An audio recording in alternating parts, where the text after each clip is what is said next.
अस्सलाम वालेकुम। आज की सबसे बड़ी ख़बर तो यह है कि सेनेट से 27वीं आइनी तरमीम को पास कर दिया गया और कौमी असम्बली तक वो पहुंच गई है। कौमी असम्बली में भी 1 या 2 रोज़ वो स्टैंडिंग कमेटी या जॉइंट कमेटी जिसने भी उसके ऊपर काम करना है वो करेगी तो मुझे नहीं लगता कि बुध जुमेरात से आगे ये मामला जाएगा और जल्द ही इसको पास कर लिया जाएगा। जो सबसे बड़ी उसके अंदर तब्दीली है वो तब्दीली ये है कि एक तो कॉन्स्टिट्यूशनल कोर्ट का क़याम है। कॉन्स्टिट्यूशनल कोर्ट के हवाले से 26वीं आइनी तरमीम के वक्त भी चीज़ें सामने आई थी, लेकिन पाकिस्तान तहरीक-ए-इंसाफ की सख्त मुखालफत के सबब वो चीज़ को रोल बैक करके एक आइनी बेंच की तरफ मामला चला गया। अदलिया की आज़ादी के ऊपर बहुत सारे वकला का ख्याल यह है कि उसके बाद काफ़ी हर्फ आया। जितनी सुप्रीम कोर्ट पहले पावरफुल थी वो सुप्रीम कोर्ट वैसे पावरफुल रही नहीं है।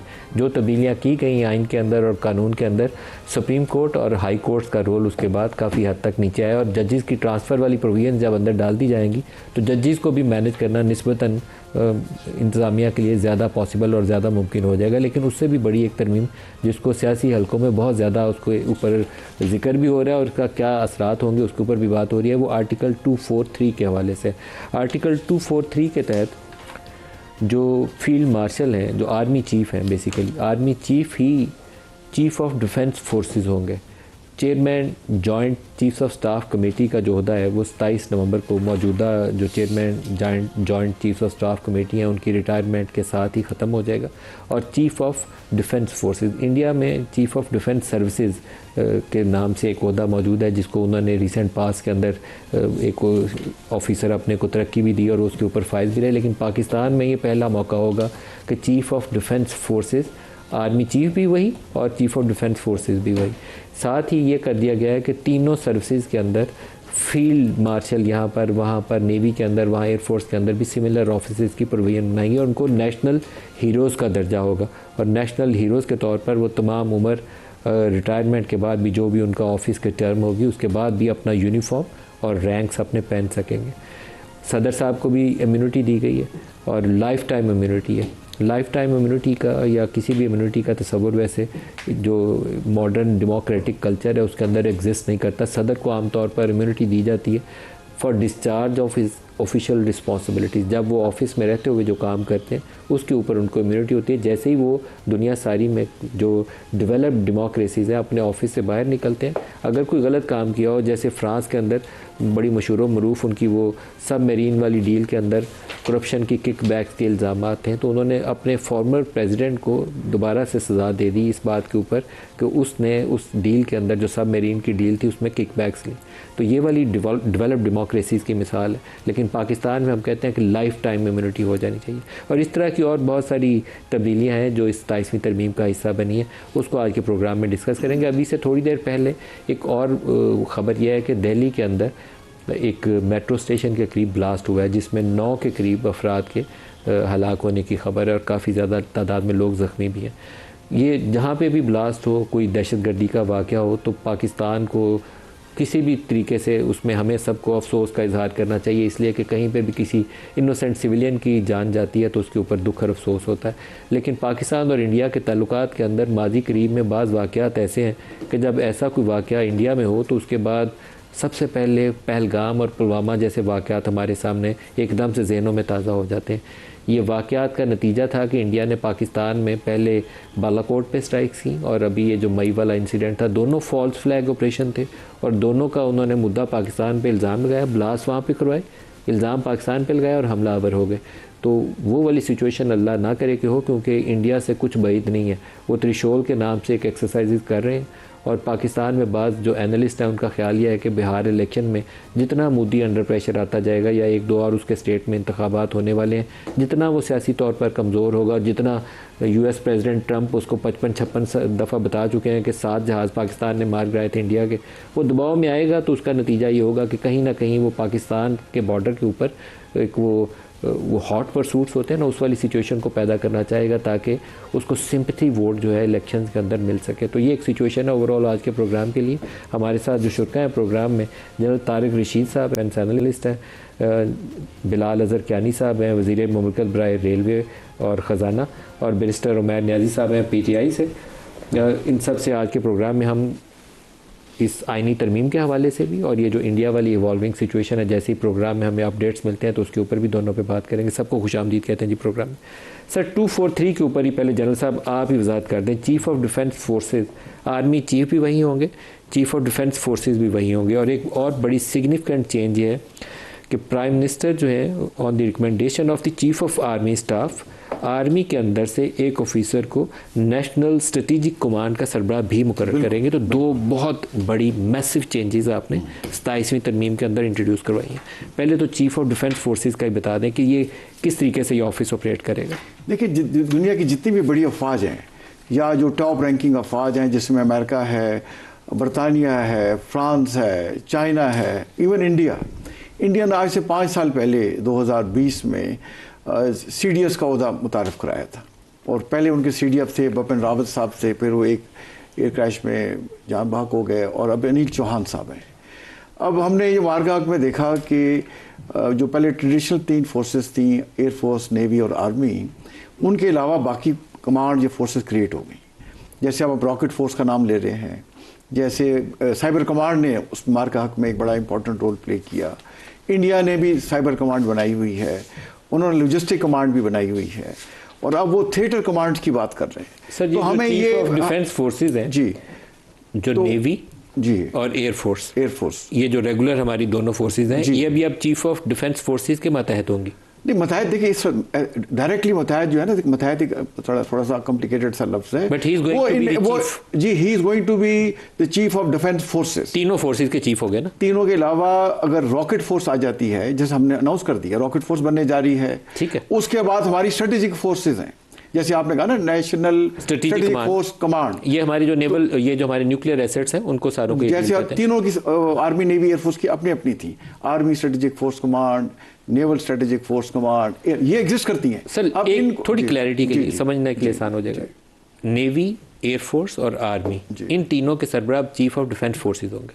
देखिए, सरबराह for to coordinate the operations, to create jointness, otherwise वो इंडिपेंडेंट होंगे। वो इंडिपेंडेंट प्राइम मिनिस्टर अपनी स्वाबदीद के तहत उन्हें लगाएगा, वो कुल खुद मुख्तार होंगे। जहां ऑपरेशंस की बात आएगी, जहां वॉर स्ट्रेटेजी की बात आएगी, वहां पे all operational purposes chief of defence staff जो है वो ऑपरेशंस को कोऑर्डिनेट करेंगे, उसमें जॉइंटनेस लाएंगे, उसमें सिनर्जी लेकर आएंगे, ताकि एक दूसरे के फोर्सेस कॉम्प्लीमेंट करें, इंडिपेंडेंट ऑपरेशंस ना हो। बिलाल साहब से पूछते हैं, बिलाल साहब ये तो मैं इसमें सिर्फ ये ऐड कर, जैसे त्रिशूल का आपने जिक्र किया, अब देखिए त्रिशूल में उनकी आर्मी, नेवी, एयरफोर्स हिस्सा ले रही है, उसमें साइबर कमांड हिस्सा ले रही है, उनकी लॉजिस्टिक कमांड हिस्सा ले रही है। तो अब 3 से 5 तो मैं आपको ये गिना रहा हूँ। तो हमारी जो प्रीडोमिनेंट स्ट्रेटेजी है पाकिस्तान की, वो लैंड स्ट्रेटेजी है। जैसे हमारा 3,500 किलोमीटर का बॉर्डर इंडिया के साथ है, 2,500 से किलोमीटर ज़्यादा बॉर्डर अफगानिस्तान के है। तो जो लैंड ऑपरेशंस होते हैं ट्रेडिशनली और फ्यूचर में भी, उनको नेवी और एयरफोर्स सपोर्ट करेंगी।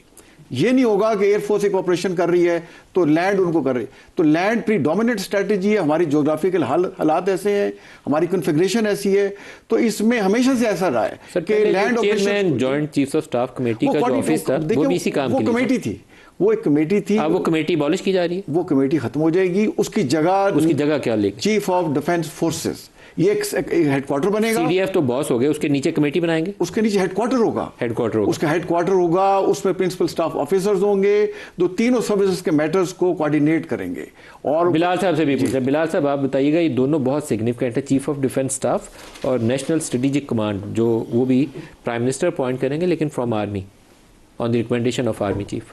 जी, बिस्मिल्लाहिर्रहमानिर्रहीम। नज़ीम साहब बहुत शुक्रिया अपने शो में दावत देने का। देखिए, आज एक तो जी आज ये सेनेट से ये अब पास हुई है जी विद 2/3 वोट, और कल ये नेशनल असेंबली में जो 27 कॉन्स्टिट्यूशनल अमेंडमेंट है, ये हम एक्सपेक्ट करें कि वहाँ पे प्रेजेंट होगी। 64 चाहिए थे 2/3 के लिए, और 64 ही आपको मिले। जी, और उसके लिए एक PTI के बंदे को और एक JUI के बंदे को आपको लोटा बनाना पड़ा। नहीं, देखिए, ये तो अब आपकी लोटा बनाना, अब आप उससे कहें, अब उनकी एक अपनी आप कहें कि कभी जब भी कोई मेंबर अपनी मर्जी इख्तियार करे तो किसी को पसंद ना हो तो उसको लोटा कह दें, उनकी अपनी एक चॉइस है। आप कह दें सर, लेकिन वो अपनी पार्टी लाइन के खिलाफ वोट दिया। नहीं, तो पार्टी लाइन देखिए, आप ये इख्तियार है जी, सोचते समझते ही इंसान है ना। तो अगर उन्होंने एक फैसला किया है, नोइंग द कॉन्सिक्वेंसेज, उन्होंने क्यों, ये उनकी एक मंशा है, उनकी चॉइस है, and I think they have made the right decision. देखिए, चूंकि जिनकी आप पार्टी लाइन की बात कर रहे हैं, पार्टी लाइन वालों ने तो स्टैंडिंग कमेटी और पार्लियामेंट्री प्रोसेस का हिस्सा होना गवारा नहीं किया, हमेशा की तरह। हमने बार बार इनसे कहा आप स्टैंडिंग कमेटी के अंदर, मैं उधर मेंबर था, 2 दिन हमने लगाए हैं, फिर आर्टिकल बाय आर्टिकल रीडिंग भी हुई, बहस भी हुई, कुछ इंप्रूवमेंट्स भी उसके नतीजे में स्टैंडिंग कमेटी में इसमें बिल में आई। अब इतनी दौड़ ना लगाते ना तो 2-4 रोज मेहनत कर लेते तो आपको वैसे ही किसी पार्टी से सपोर्ट मिल जाती है। नहीं, कि 2 वोट का ही तो फर्क है। नहीं, देखिए बात ये है कि आपको तो जल्दी है कि बस 3 दिन नहीं जी, देखिए हमने वही जल्दी नहीं, हमने स्टैंडिंग बिल्कुल पार्लियामेंट्री प्रोसेस के तहत ही किया और सेनेट के अंदर ये बिल प्रेजेंट हुआ, स्टैंडिंग कमेटी में ये गया जिधर से हस्बे रवायत। आप कौमी असम्बली से कब पास कराएंगे? नहीं, कौमी असम्बली में अब कल प्रेजेंट होगा बिल और उसके बाद देखिए, क्योंकि देखिए स्टैंडिंग कमेटीज दोनों हाउसेस की, उसको कंसिडर किया, आर्टिकल बाय आर्टिकल रीडिंग की, तकरीबन 12-13 घंटे इसके ऊपर लगे। मतलब कल आप पास करवा सकते हैं कौमी असम्बली से? नहीं, देखिए वो तो अब प्रेजेंट हो जाएगी, उसके बाद आई एम श्योर तकारीर भी होंगी, तो let's see when it happens. But standing नहीं, मगर देखिए, मगर जो स्टैंडिंग कमेटी का अमल है, या तो आप कहते हैं कि स्टैंडिंग कमेटी का अमल जो है वो नाकाफी है। देखिए पार्लियामेंट्री प्रोसेस में और तो कोई तरीका नहीं है एक किसी भी कानून को तफसील में देखने का। इधर दोनों standing committees, law and justice की, नेशनल असेंबली और सेनेट दोनों की जॉइंट मीटिंग बुलाएगी, जिससे विलफुली पीटीआई ने हमेशा की तरह टीवी पे बयानात अपनी जगह, मगर जहां पर आके डिबेट करनी चाहिए थी, अपना मौका देना चाहिए था, वहां पर नहीं आए। उसी तरह जिस तरह जाफर एक्सप्रेस हमले के बाद नहीं आए, उसी तरह जिस तरह जब प्राइम मिनिस्टर मीटिंग बुलाते हैं तो नहीं आते, फिर बाद में कहते हैं हमारी राय नहीं ली गई।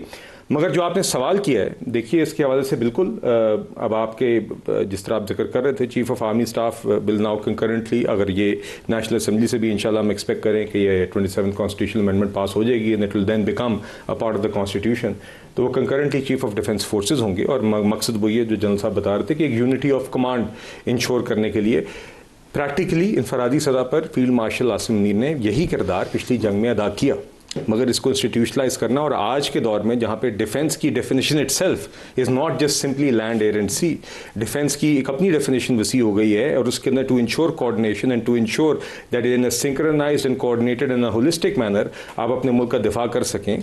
तो इसीलिए इस चीज़ को मद्देनजर रखते हुए पार्लियामेंटेरियंस ने, पहले हुकूमत ने ये बिल पेश किया और अब 2/3 वोट के साथ सेनेट ने इसको पास किया आफ्टर डिलिबरेशंस।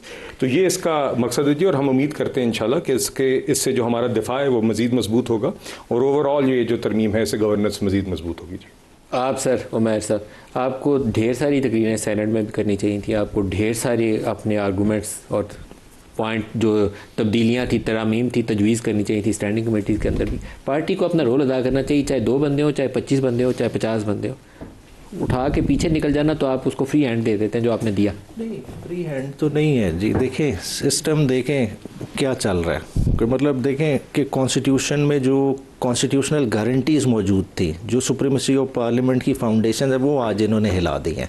26वीं आईनी तरमीम में जो रास्ता तकरीर कौमी असम्बली में करते तो कितना अच्छा लगता। नहीं, तो कौमी तो अभी आई नहीं ना, तो कौमी में होगी ना। देखें सेनेट वाले तो आज उन्होंने की होंगी, वो 1-2 दिन से कर रहे हैं इस चीज़ पे। बैरिस्टर अली जफ़र बोले थे पहले, आज का मुझे नहीं आइडिया। मगर देखें आर्टिकल 243 की आपने बात की, देखें जो आप कह रहे हैं कि ऑन द रिकमेंडेशन अपॉइंट होगा, मतलब ये पार्लियामेंट अपने डोमेन में से एक चीज़ उठा के कहीं और दे रही है। आप सुप्रीमेसी ऑफ पार्लियामेंट पे कॉम्प्रोमाइज़ कर रहे हैं, आप खुद कदगन लगा रहे हैं।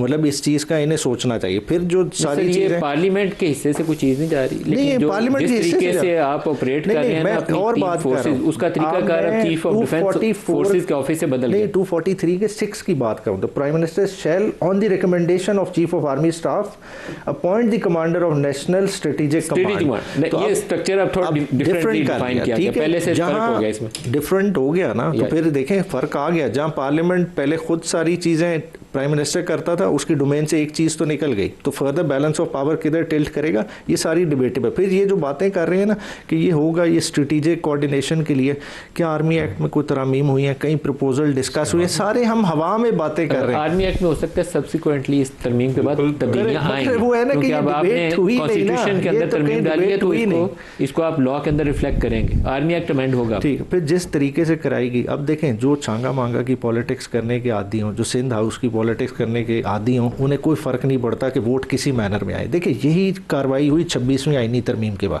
63A की कितनी बड़ी सहूलतकारी की गई कि एक जज साहब रिटायरमेंट से पहले फ़ौरन फैसला दे के जाते हैं, वहाँ से दरवाज़ा खोल दिया जाता है।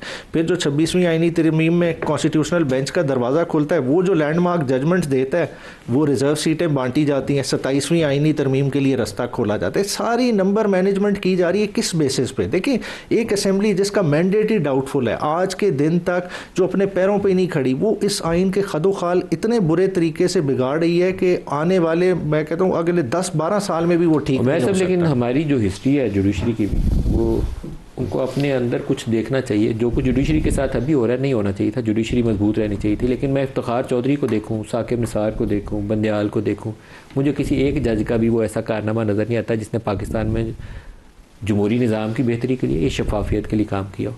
इफ्तिखार चौधरी के ज़रिए पीपल्स पार्टी को फिक्स किया गया, साकिब निसार और बंदयाल के ज़रिए नून लीग को फिक्स किया गया।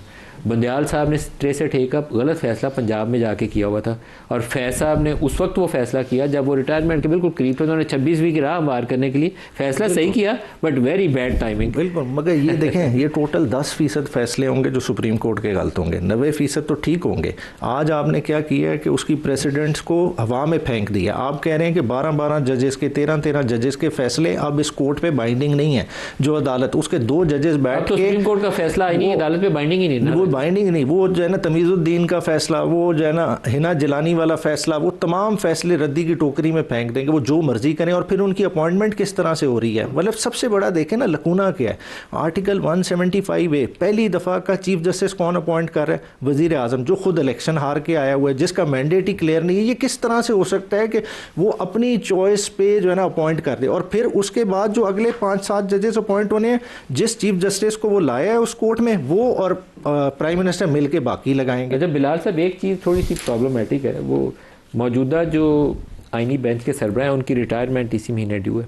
आप 65 से 68 ईयर्स पे रिटायरमेंट एज ले जा रहे हैं, मतलब आप पर्सन स्पेसिफिक पूरी तरमीम आईनी ले आए। 65 से उसको 68 कर देंगे, उसी को आप कॉन्स्टिट्यूशनल कोर्ट का हेड लगा देंगे, उसके नीचे बंदे साथ लगा के तो अदालत आपकी पूरी हो जाएगी।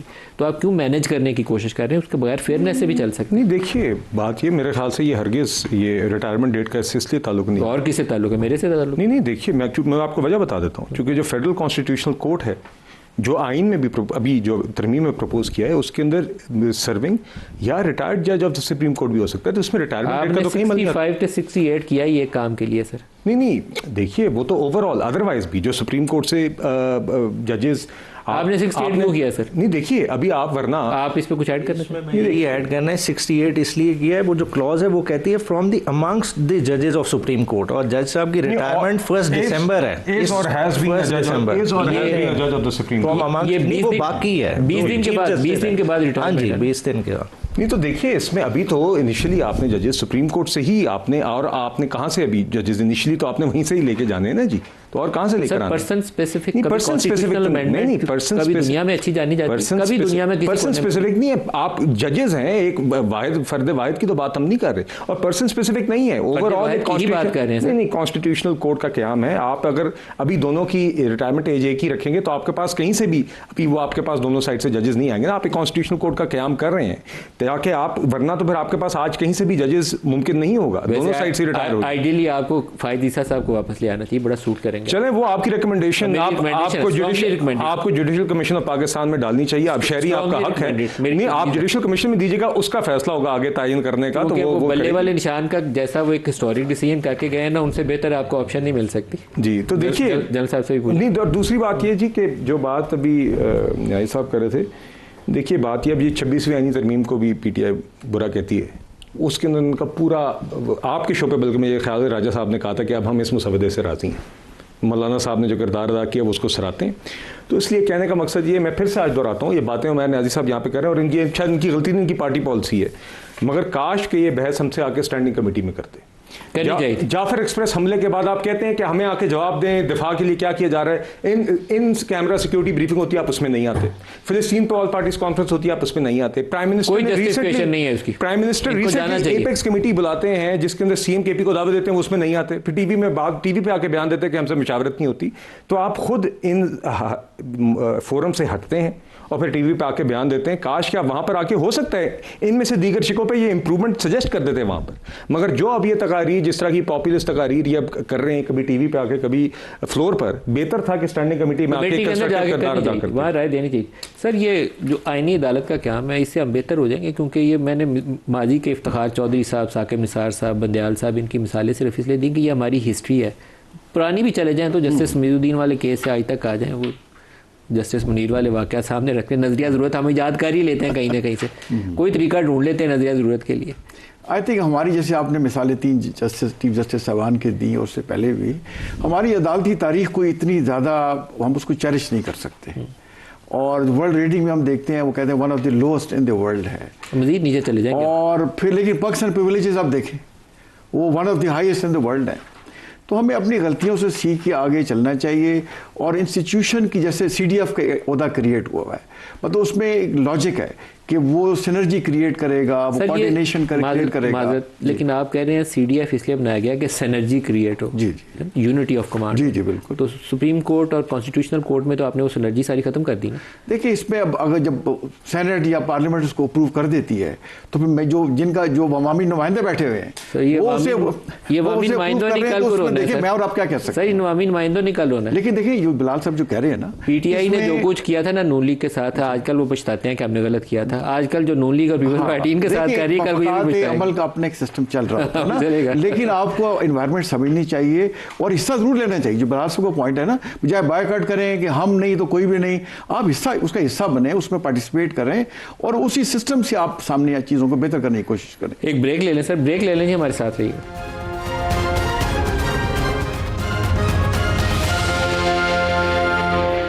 प्रोग्राम में दोबारा खुश आमदीद कहते हैं। सर अगर आप थोड़ा फर्दर एलेबरेट कर दें, आपने कहा कि चीफ ऑफ डिफेंस जो फोर्सेस हैं इनका पूरा एक सेक्रेटेरिएट बनेगा, उसके नीचे ये तीनों कैसे आपस में जॉइंटली ऑपरेट करेंगे उसकी बहस होगी। इसी तरीके से नेशनल स्ट्रेटेजिक कमांड है, आपके पास पहले भी एक स्ट्रक्चर मौजूद है, लेकिन अब आप उसको नए तरीके से रीडिफाइन करेंगे। थोड़ा सा वजाहत कर सकते हैं इसकी, अगर is it possible for you? देखिए जैसे GHQ है, तो जब आर्मी चीफ ने मुख्तलिफ उसके अंदर प्रिंसिपल स्टाफ ऑफिसर्स होते हैं, कोई लॉजिस्टिक देखता है, कोई ट्रांसफर पोस्टिंग देखता है, कोई लैंड मैटर्स देखता है, कोई ऑपरेशंस देखता है, तो उनके PSOs होते हैं साथ उसके। तो इसी तरह से यहाँ पे जब CDF का ओहदा क्रिएट होगा तो उनके कोऑर्डिनेशन के लिए एयरफोर्स से कौन कोऑर्डिनेट करेगा, नेवी से कौन कोऑर्डिनेट करेगा, और आर्मी की साइड से कौन वहाँ रिप्रेजेंटेशन उसकी होगी। फिर उसमें जो साइबर कमांड का कौन होगा और रॉकेट फोर्स का कौन उसमें होगा। फिर नेशनल स्ट्रेटेजी कमांड आ गई है उसके अंदर। तो इन सब के लिए एक सेक्रेटेरिएट बनाना होगा और उस सेक्रेटेरिएट में इन्हीं में से ऑफिसर आएंगे जो मैंने नाम लिया। लेकिन नेशनल स्ट्रेटेजिक कमांड जो अथॉरिटी होगी आपकी, उसका एक अलहदा से सेक्रेटेरिएट भी आपको क्रिएट करना पड़ेगा। बिल्कुल होगा, तभी तो देखें ना, एलैबोरेटेड पूरा सेटअप होगा जो उसको मैनेज कैसे करेंगे। उसकी डेवलपमेंट तो वो खुद देखेंगे, लेकिन एम्प्लॉयमेंट पॉलिटिकल अथॉरिटी के पास रहेगी। स्टिल उसको वज़ीर आज़म हेड करेंगे, वो वज़ीर आज़म के अंडर, वो वैसे उसको कोई टच नहीं कर रहा। ये सिर्फ जो है ना स्ट्रक्चरल मैटर्स है। सर उसकी अपॉइंटमेंट जो है वज़ीर आज़म करेंगे on the recommendation of the army chief, जैसे ISI में होती है। ISI में भी देखिए on the recommendation of army chief prime minister appoint करते हैं और वो प्राइम मिनिस्टर के एडवाइज़र हैं, उनको वो जाके डेली इंटरेक्ट करते हैं। ये भी इंटरेक्ट किया करेगा। सर ISI पूरी मुतहत होती है वज़ीर आज़म? बिल्कुल होती, क्यों नहीं होती। देखिए मतलब आपके मुताबिक है, अब इट डिपेंड्स ऑन यू कि आप कितना उसमें अपना कमांड एंड कंट्रोल कर सकते हैं। वो तो आपके उसके पे बिल्कुल मुताबिक, आपने उसको अपॉइंट किया हुआ है, तो जिस बंदे को आपने अपॉइंट किया हुआ है तो ज़ाहिर है वो आपके मुताबिक ही है। तो ये मैं ये समझता हूँ कि बड़ा अच्छा हमें पहले कर देना चाहिए था। और देखिए इंडिया तो 5 साल पहले कर चुका है, तो ये हमें मॉडर्नाइजेशन की तरफ लेके जाएगा, ये हमें सिनर्जी क्रिएट करेगा और हमारा रिस्पांस आज के बाद जब ये हो जाता है, देखें ज़्यादा पोटेंट और ज़्यादा इफेक्टिव होगा। और अब हमारी फोर्सेस ऑलवेज जैसे पहले भी रेडी थी, बट ज़्यादा तैयारी हालत में रहेंगी। अच्छा बिलाल साहब, आपने कोई 20 चीज़ें हमें गिनवाई थी कि ये काम हमने करना है, NFC अवार्ड का रिव्यू करना है, एजुकेशन को इधर लाना है, एक सिंगल नेशनल करिकुलम होगा उसके ऊपर काम करना है, पॉपुलेशन के ऊपर काम करना है। अब इसके अंदर आपकी कॉन्स्टिट्यूशनल कोर्ट आ गई है और 243 आ गया, बाकी तो कुछ नहीं आया इसमें। जी मेन सेलियन फीचर्स यही है जी, यकीनन जो स्टार्टिंग एजेंडा था वो उससे ज़्यादा था, बल्कि इसमें आप एक और चीज़ ऐड कर दें, लोकल गवर्नमेंट्स की भी बात होती है 140 की, जो लोकल गवर्नमेंट बाद में एमक्यूएम की तजवीज़ आई थी लेकिन उसका हिस्सा नहीं बनी इसका। नहीं, जो इनिशियल ड्राफ्ट नहीं थी, मगर हम भी उसमें समझते हैं जी कि मेरे ख्याल से मैं ज़ाती तौर पर as a student of our governance model, as a parliamentarian, as a representative of my constituency, मैं समझता हूँ कि जी हमें जब तक हम लोकल गवर्नमेंट्स को अमलन फाल नहीं करेंगे तब तक हमारे 80% सर्विस डिलीवरी के मसाले होंगे। मगर सबसे पहले रिव्यू करना चाहिए जी, मैं बिल्कुल, देखिए एनएफसी के अंदर यकीनन आई थिंक अभी एनएफसी बैठेगी भी, सबसे ज़रूरी काम था उसके अंदर यकीनन आई थिंक हमें देखना होगा विद एन ओपन माइंड, सूबों को और वफाक को मिलकर कि इस तवाज़ुन को हम रिव्यू करें और विद एन ओपन माइंड देखें कि कौन सा ऐसा फार्मूला है जिसके ऊपर हम वफाक की भी फिस्कल सस्टेनेबिलिटी रहे और सूबों की जो जिम्मेदारियां हैं और जो उनके उस हवाले से वसाइल हैं वो भी बरकरार रहें। तो मेरे ख्याल से ये इसके अंदर दीगर ऑप्शंस मौजूद हैं, एनएफसी में भी डिस्कस होंगे। जो भी ऑप्शंस होती हैं वफाक का बजट ठीक करने की मैं बुनियादी तौर पर इस बात से इत्तफाक करता हूँ कि जो हमने लोअर कैप लगाई हुई है कि सूबे का शेयर कभी कम नहीं हो सकता, ये नहीं होनी चाहिए। होना ये चाहिए कि 18वीं तरमीम में आई थी, आप उसको हटा सकते थे। नहीं, अब मगर बहरहाल वो एक तजर्बा हुआ, अब उसके बाद इसीलिए हमने उसको रिविजिट करने की बात की। बुनियादी बात यह है कि जब भी एनएफसी बैठे तो उस वक्त पिछले अवार्ड और उसके दौरान जो भी एक्सपीरियंस हुआ है और जो फिस्कल नंबर्स हैं उसकी बुनियाद के ऊपर जो भी नया फार्मूला बेहतर बनता है विदाउट एनी लिमिटेशंस वो डिस्कस होना चाहिए। बट बहरहाल एनएफसी के अंदर और भी तरीकेकार हैं और वो इंशाल्लाह हम डिस्कस करेंगे। मगर आपकी जो बुनियादी बात है नदीम साहब, मैं ज़रा ओवर आर्चिंग जो आपकी बात है मैं बिल्कुल इत्तफाक करता हूँ, education, population, health, NFC and local governments, ये सारी वो बातें थी जो हम करना चाहते थे। मगर बुनियादी हकीकत पार्लियामान की ये है कि आप आईनी तरमीम के अंदर वो चीज़ें पास कर सकते हैं जिसके ऊपर 2/3 आप नंबर्स या कंसेंसस उस हद तक हो कि आपके पास 2/3 नंबर्स हो सेनेट में भी और कौमी असम्बली में भी। पीपल्स पार्टी हमारी एक मेन इत्तेहादी है, they have a lot of numbers in both houses. तो जो एक मिनिमम एजेंडा जिस पे हम अग्री कर सके थे उस पे सदर की इम्यूनिटी क्यों दी? ये देखिए, एक सदर एक आपके हेड ऑफ स्टेट हैं और this is not about any specific individual, एक सिंबल ऑफ द स्टेट भी होते हैं। तो उसमें बुनियादी तौर पर हमने देखा है कि जब सदर हटे भी हैं तो उनके ऊपर कभी कभी लोग छोटी मोटी इस तरह की केसेस भी हुए हैं कि यहाँ से फर्नीचर ले गए, ऐसी बात होगी। तो I think the idea is कि हम यहाँ पर एक उस दफ्तर को, उस ऑफिस को मद्देनज़र रखते हुए एक इम्यूनिटी उनके पास ऑलरेडी मौजूद भी होती थी इन टर्म ऑफ ऑफिस, तो उसको हवाले से ही देखिए अगेन कमाल नहीं है ये डेमोक्रेसी का। पीपल्स पार्टी के साथ सर जमहूरियत का इंतकाम नहीं है आपने देखा जी। देखिए आप माजरत चाहता हूँ आपसे, देखिए नदीम साहब मेरी सदर साहब के ऊपर इन्वेस्टिगेशन किया आप लोगों ने, मेरा इल्ज़ाम नहीं है, आपने इन्वेस्टिगेशन की ओमनी ग्रुप की, ठीक है। अनवर मजीद साहब को आपने 14 अगस्त से अवार्ड भी दे दिया आपने।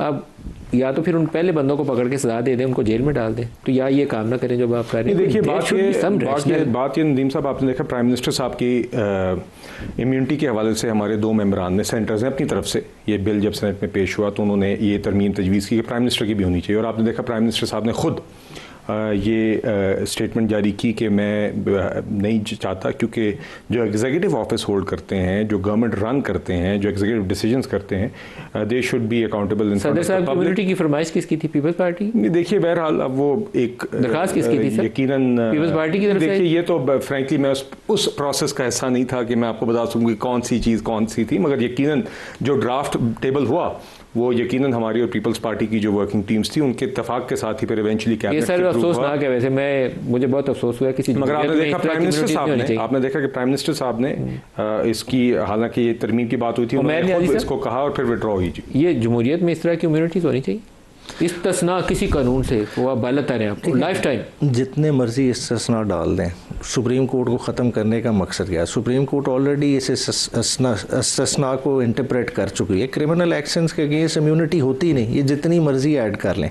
मकसद क्या है? देखें, इन्होंने आइन का वो हुलिया बिगाड़ दिया है कि पहले हम इनको ताना देते थे कि हाइब्रिड जो है ना गवर्नमेंट, हाइब्रिड रिजीम है, इन्होंने अब हाइब्रिड कॉन्स्टिट्यूशन भी दे दिया है। अब इस चीज़ को कौन संभालेगा? मतलब ये इतनी बात आगे ले गए हैं, ये वो वक्त लाना चाह रहे हैं कि मुल्क में पार्लियामेंट नहीं रहेगी, लोकल गवर्नमेंट होगी और ऊपर मामलात होंगे, दरमियान में कुछ नहीं होगा, और वो नहायत ही तकलीफ दे कैफियत होगी। क्यों होगी? देखें AJK में आप मामला देख चुके हैं, जब भी आप टीयर कोई ख़त्म कर दें ना, अवाम डायरेक्ट हो जाती है। ये सियासतदानों को इर्रेलेवेंट करते जा रहे हैं, और वो मामला बनेगा कि अवाम डायरेक्ट इन्हें गिरेबान से पकड़ेगी।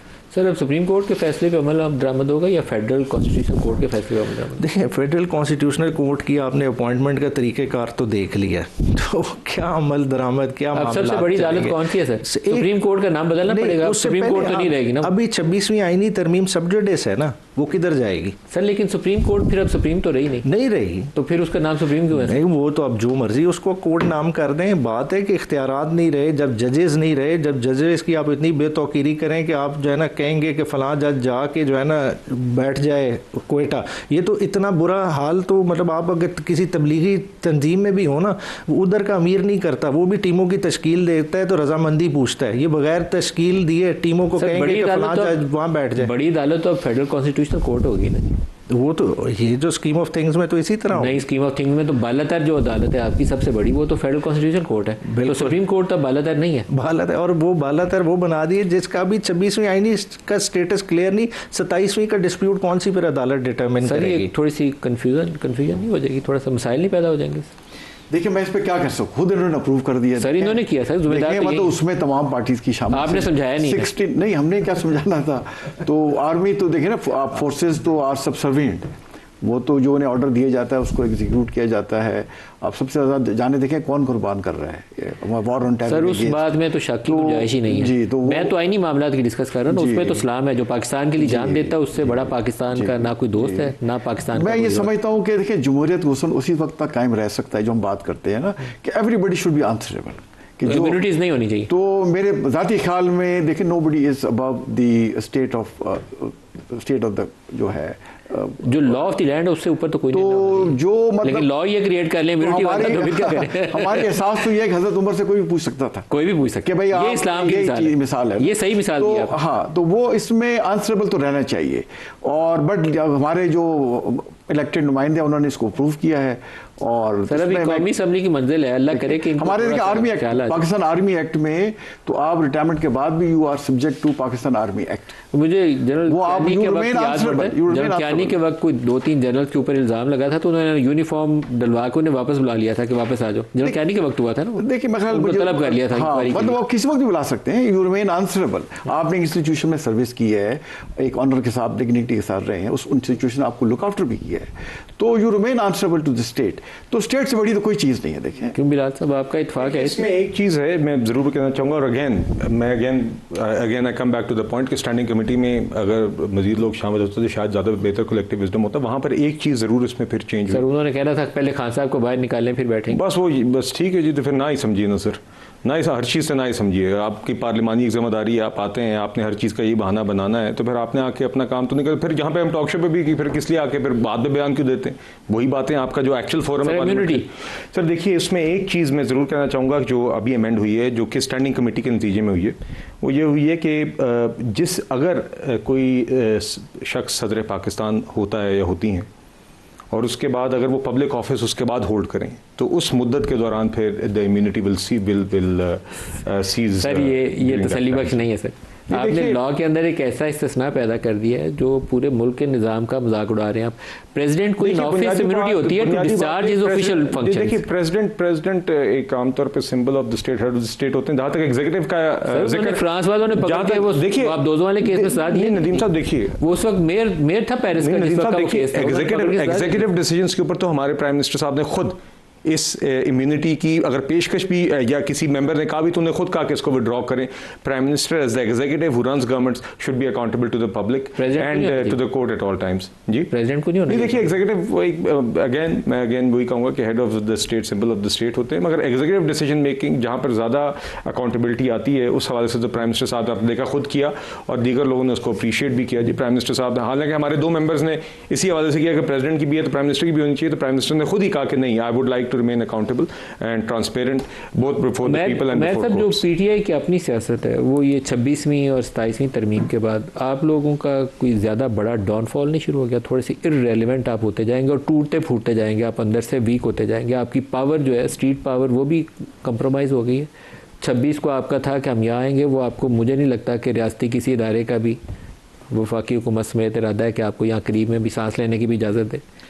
अच्छा देखें 26वीं और 27वीं के बाद मैं समझता हूँ हमारे कंधों से तो बोझ उतर गया। आज 27वीं में इन्होंने बाय हुक और क्रोक जिसका बंदे पूरे कर लिए चलें, मगर हमसे तो ये गुजर गई ना। अब बात है उल्टी गिनती इनकी शुरू हो गई है, अब हिसाब इन्होंने देना है। देखें क्योंकि देखें जो टॉपिक्स आप डिस्कस कर रहे हैं वो अभी ऑफ द टेबल नहीं हो गए। जो आपने NFC की बात की, जो आपने पॉपुलेशन की, मिनिस्ट्री की, एजुकेशन की बात की, ये सारी चीज़ें हैं जो इनसे इन्होंने करानी है। ये अभी तो ट्रेलर है और जो उस वक्त इन्हें तकलीफ होगी फिर ये बोल भी नहीं सकेंगे, फिर ये गिला भी नहीं कर सकेंगे, इन्हें कंधा भी रोने के लिए नहीं सर खुशी से ये करेंगे नहीं करेंगे। देखें पीपल्स पार्टी से करवा लें, इनसे बहुत कुछ कराएं। सर पीपल्स पार्टी भी करेगी। पीपल्स पार्टी ने देखे ना अभी उन्होंने इनको 243 पे और कॉन्स्टिट्यूशनल कोर्ट पे उनका सपोर्ट देंगे, साथ प्रेसिडेंट की इम्यूनिटी ले ली, तो कल भी ऐसे ही हो जाएगा। वो कहेंगे अच्छा ये करना है आपने NFC अवार्ड, अच्छा ये साथ ये भी काम कर रहे हैं। अमेंडमेंट्स का दरवाज़ा खोल दिया ना, अब इनसे बंद नहीं होना। अब एक के बाद एक डिमांड आएगी और उससे बड़ी बड़ी डिमांड्स आएंगी और वो पूरी नहीं होंगी। पानी के इशू अभी इन्होंने तो ग्रीन पाकिस्तान इनिशिएटिव चीज़ें रोक ली कर ली, कल को कैसे रोकेंगे? इनके लिए बहुत बड़े मसले हैं और ये इनके रोने का टाइम है। आप इत्तेफाक करते हैं सर? इन्होंने कहा उल्टी गिनती हुकूमत की शुरू होने वाली हो गई है, ये बोला हो गई। मैं तो ऐसा नहीं कहना चाहूँगा। आप नहीं कहना चाहते? देखिए हुकूमत इज़ वेरी स्ट्रांग, उन्होंने अब 64 के साथ पास करा लिया है। तो एक JUI वाले ने भी वोट दिया है, PTI ने भी वोट दिया है। सर वो तो कोशिश करती है तो PTI सारी भी वोट करती है। देखिए वो एक अलग बात है बट ये है ना कि लोगों ने दूसरी पार्टियों से वोट दिए हैं, तो हुकूमत I think is going very strong. और जैसे CDF को उदय क्रिएट कर दिया गया, कॉन्स्टिट्यूशनल कोर्ट्स हैं, पोस्टिंग की जजेस हैं, ट्रांसफ़र हो सकती है। अब देखिए जजेस सारी उम्र एक जगह बैठे रहते हैं और जैसे फ़ौज में हर दूसरे तीसरे साल पोस्टिंग होती है, आप नए स्टेशन पे जाएं ताकि बाकी जो लिंक्स आपने अगर बन भी गए हैं तो नया फ्रेश ब्लड उधर आए, वो अपनी परफॉर्मेंस दिखाए, आपने जैसा किया कर लिया। तो ये जो बड़ा अच्छी है, देखें चीज़ों को पॉजिटिव भी देखना चाहिए। तो इसमें हमें हर चीज़ के उसको कॉन्स्पिरेसी थियरी या नेगेटिविटी के साथ नहीं देखना चाहिए। तो ये जो मामला हम डिस्कस कर रहे हैं उस पर काफ़ी पॉजिटिव चीज़ें भी हैं। अल्लाह करे बेहतरी की तरफ ही निज़ाम जाए। हाँ उम्मीद यही करनी चाहिए। देखिए जनरल तारिक रशीद साहब, बिलाल अज़हर कियानी साहब और उमैर न्याज़ी साहब, आप सबका बहुत शुक्रिया। आज के लिए इतना ही इजाज़त दीजिए। अल्लाह हाफ़िज़।